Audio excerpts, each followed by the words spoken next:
Imagine this for a second.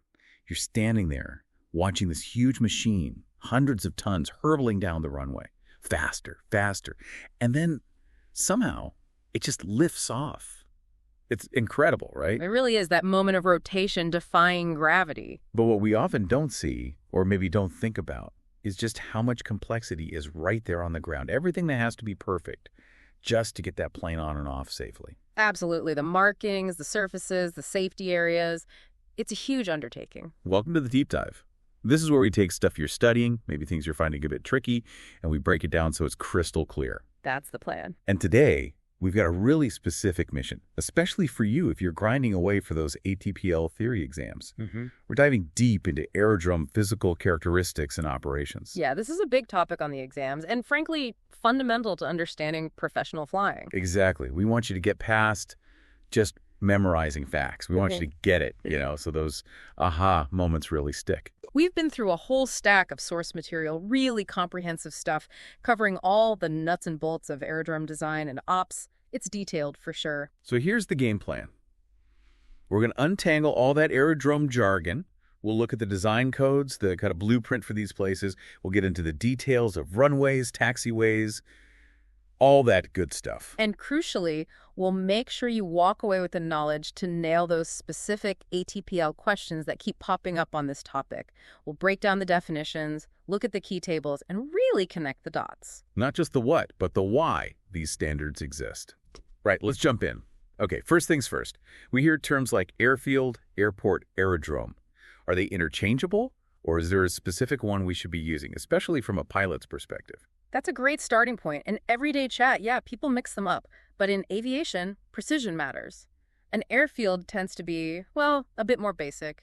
Think maybe a grass strip, less formal, maybe not even licensed. Like a farmer's field someone lands a small plane on occasionally. Sort of, yeah. It implies less infrastructure. An airport, though, that's a specific type of aerodrome. It's the one that acts as a gateway, internationally speaking. It needs customs, immigration, all that official stuff for international travel. So Heathrow, LAX, those are airports because of the international entry-exit function? Exactly. But fundamentally, legally, they are aerodromes. Aerodrome is the big umbrella term. It's the correct, legally accepted word for any bit of land or water because seaplane bases count too that's set up or used for aircraft landing and taking off. Gotcha. So aerodrome is the official all-encompassing term. Precisely. And when you look at the regs, like IACIO Annex 14, the rulebook, basically it focuses on aerodromes open to the public. Now, different countries, like the UK example in our sources, categorize them further. You've got public use licensed ones, ordinary licensed, more private, unlicensed, and government-owned, like military bases. And how does that licensing status affect the big operators, the commercial air transport flights? This is super important for you in your ATPL studies.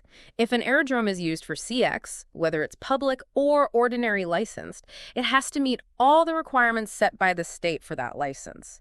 We're talking services, markings, lighting, the works. Okay, makes sense. Compliance is key. But here's the clincher, especially for exams. Unlicensed aerodromes. Can CET use them? Technically, yes, but only for visual operations. Why?